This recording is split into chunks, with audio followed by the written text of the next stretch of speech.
Hey guys, thanks for watching this video. Today I'm going to show you all the stuff that I picked for my 10th grader for next year.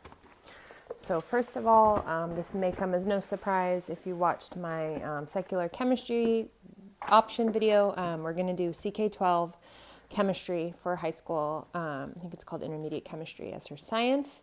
And I may supplement with some of the CMEC, Charlotte Mason-y stuff in terms of experiments. I'm not sure if I'm going to order the lab kit for this or not, or what we're doing, but this will be the actual curriculum. Then let me see if I have anything organized in here. It's kind of a mess. For her history, she'll be doing History of Europe and the Modern World, Volume 2. This will be her main spine. She's been doing Volume 1 this year after we had a frustrating experience with an AP European history class. So she really liked the format and how this works. It's the same setup. It's just later. It goes extremely in detail and all these different things. And she's been liking it. We also will do some of the medieval and American history that the CMEC is covering, but I don't know to what extent because she has a lot going on this year. So there's that. Then we have the literature selection. So I'll try and just get all of those out. We did, what's it called? Pride and Prejudice this year. So that's why we're doing Jane Eyre. And hold on, let me just grab all these out.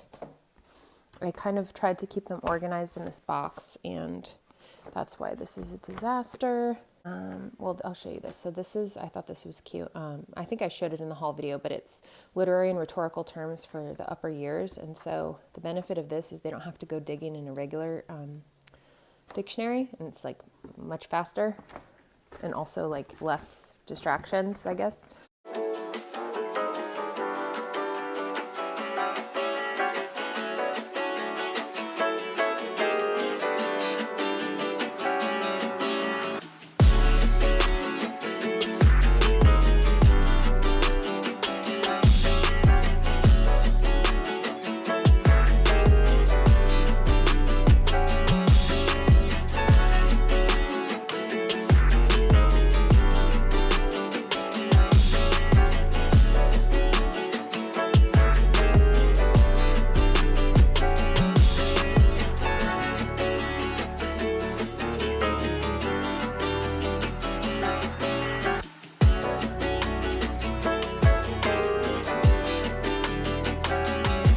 We have Beowulf, which I believe is a traditional 10th grade selection. I'm not sure, it could be 9th grade. You have to consult the Memoria Press catalog. I'm no expert. And I have something else to go with this. I'll show you in a minute. But this is the Memoria Press student guide situation. So this is one of the selections for next year, which goes perfectly for medieval time period. We have The Scarlet Letter by Nathaniel Hawthorne, also perfectly goes with the time period. Sir Gawain and the Green Knight. So this I think was a 9th grade selection, but we didn't do it. I don't know why. Probably I was going to order it second semester and then I didn't. If you saw my whole video, I explained that I'm now trying to get everything all at once because otherwise I over order or under order or forget or what have you. So that's the third thing. And then we have 3 different Shakespeare plays. I think what I was thinking is I was going to have her do one of these this year, maybe Midsummer Night's Dream. But again, this is a victim of me forgetting what I was planning to do because she did do, what's it called? As You Like It this year. And I was wanting her to do a tragedy and a comedy. And obviously this is also not a tragedy. So I have Julius Caesar, which I believe is a 10th grade selection. Romeo and Juliet, same thing. And then we have Midsummer Night's Dream. So that's 2 tragedies and a comedy for next year. Not sure if we'll get to all 3. And then we have Jane Eyre instead of Pride and Prejudice. She picked this. I forgot how thick this was, so I may take mercy on her and do this in 11th grade because this is really a lot to deal with. Also, I don't have yet the books that we'll be doing with the CMEC, which includes Dante and Fahrenheit 451. So I'm going to really have to get everything together and then see, what we're going to actually do. So this may be tabled till next year unless she really wants to read this story. And then for her classics, I got Book of the Ancient Romans. Again, very substantial. I think I have the teacher's guide somewhere. Yeah, okay, so let's look at this for a sec.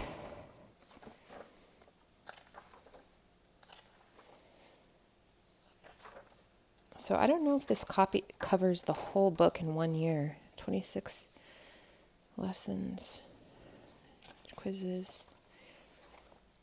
Let's look real quick how many chapters are in this. And this is also obviously kind of history. And she did do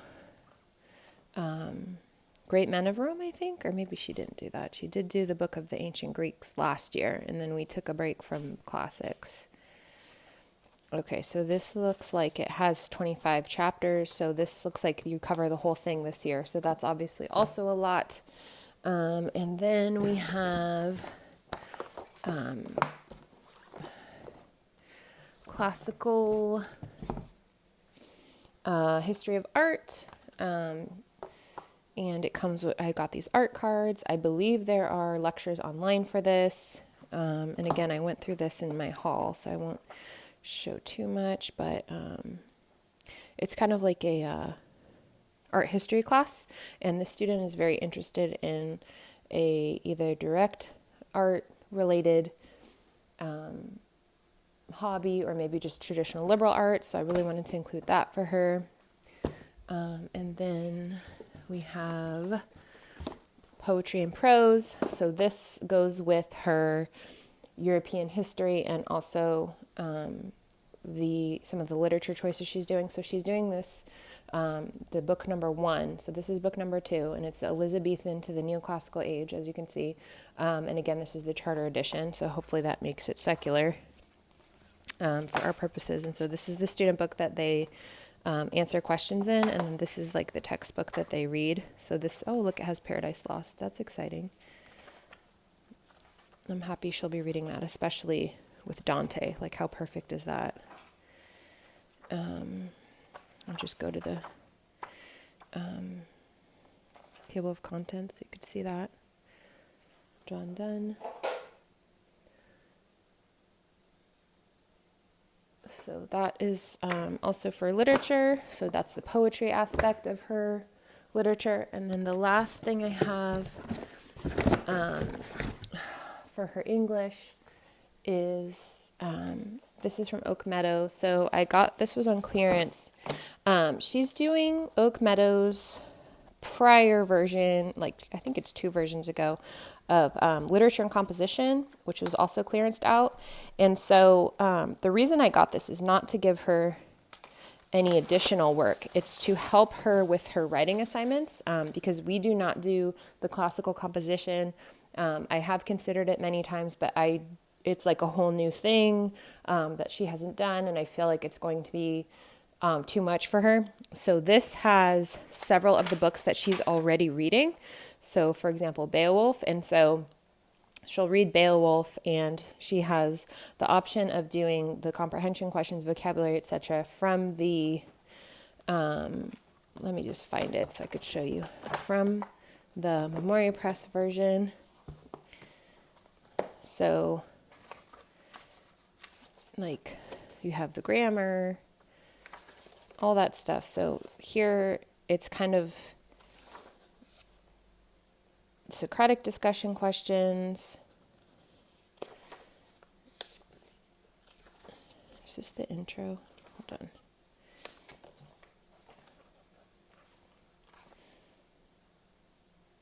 I don't know what this guide is. This is kind of like a, oh, this is the introduction. So that was like the intro. Okay, here we go. Part 1. So tell about this, reading notes, definitions, and then there's comprehension questions. And there are, there are essay things in here, which I didn't know, but I like to have like a central text that is going throughout the year and giving these different writing assignments that all go together, and there are different options. So we may not technically need this. I'll see what happens. But she is used to this format, and it has worked really well. And so see, there's additional books. The Once and Future King, David Copperfield. I may have her do those too, because I think they just came out with the Once and Future King movie on Netflix, which I'm sure she would love. So we start Beowulf,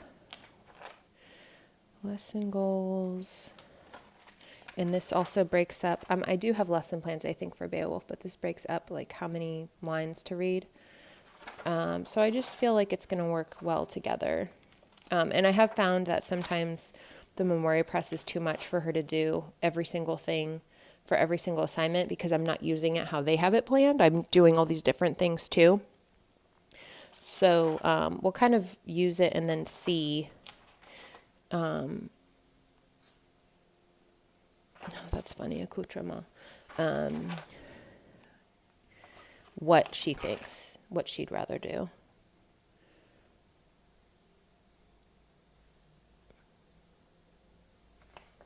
I'm not seeing any essays. That's what I'm looking for.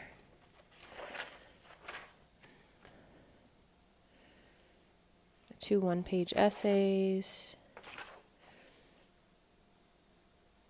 Okay, so here's an example of what I really like about Oak Meadows English programs or literature. Is this poem really about that? Or is it a different thing? So this is what the heart of why I really like Oak Meadows high school programs, and they've worked really well for us. You'll see in my 9th grade video, whenever I get around to filming that, we're also using an Oak Meadow literature for my 9th grader for that same reason. There are a lot of really great literature-based curriculums out there, but I haven't found one that has this really accessible, helpful, scheduled writing and reflective situation that's very student friendly. Next, we have second form Latin for her. Technically, this is not used in the high school. They use Henley or Caesar's Latin, but this is the pace we're working at. So you have the 2 classical pronunciation discs, and I bought this as a bundle.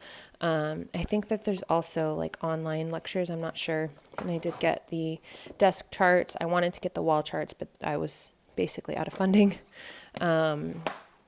Or out of budget. So this is the student workbook, and I just really, really like the organization. It's very simple, very straightforward. However, it is laborious, and so that's why it works better in our family and this is the charter version, for older children, because I feel like, can you imagine being in 5th grade and doing this? Like I can't imagine either of my sons doing this. But at the same time, it's so in addition to being laborious and in-depth, it's very approachable. Like, translate these 2 words, that shouldn't take too long for someone that's in high school. So I really like that. So we're sticking with second form Latin, and I have tried probably 4 different Latin curriculums. One was called Latin is Not Tough, and it was like the most difficult to implement Latin curriculum. So I thought that was funny.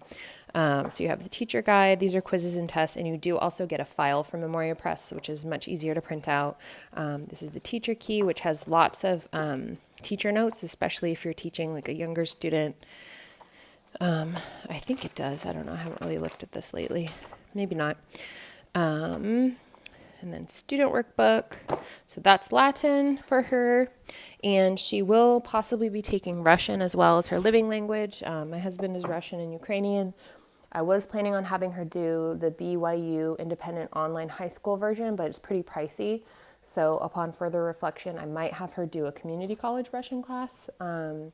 The reason being it's free, but also you get the dual credit for high school and college, and 2 years of language is usually required for any liberal arts degree. I think most degrees, I don't know if it's even only liberal arts, I think engineering requires it too. And also then it will be, from a college, so whatever. Anyways, the last subject that she'll be doing is traditional logic, formal logic.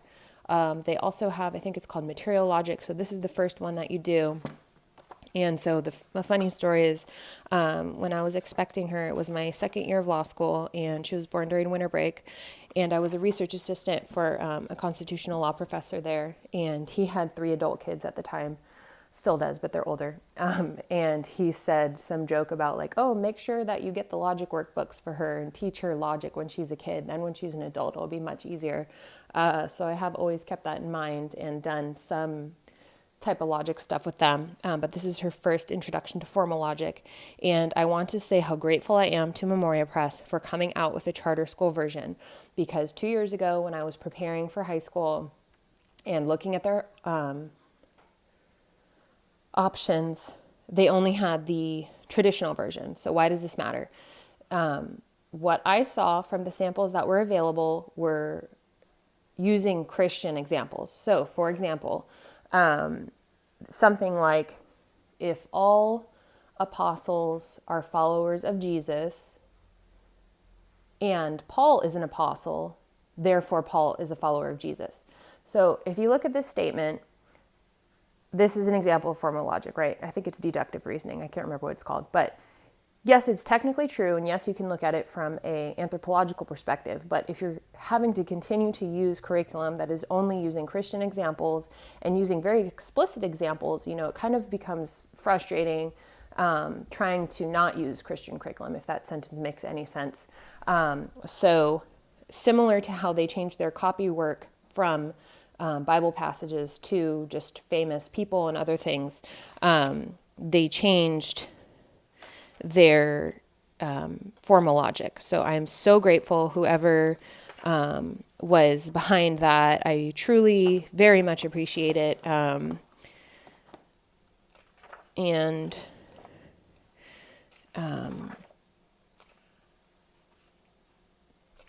You know, of course, there's no examples of what I was talking about in here, but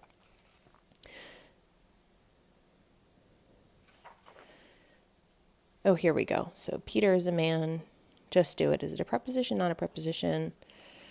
Barney's president of the United States. So you could see how these could be different types of examples. I'm pretty sure that's what I had seen, was like examples like that. Romans are cruel. So this is probably from the Christian version. But they changed, you know, like Mary's the mother of Teresa. That probably was Mary's the mother of Jesus. Which is kind of funny. One of you will have to go and check the other version and let me know if my guess is correct. So here we go. This is what I was talking about. No cars are fast. Some omelets are tasty. And by the way, if you ever want to go to law school, this is what the logic game section is like. Some tomatoes are not red.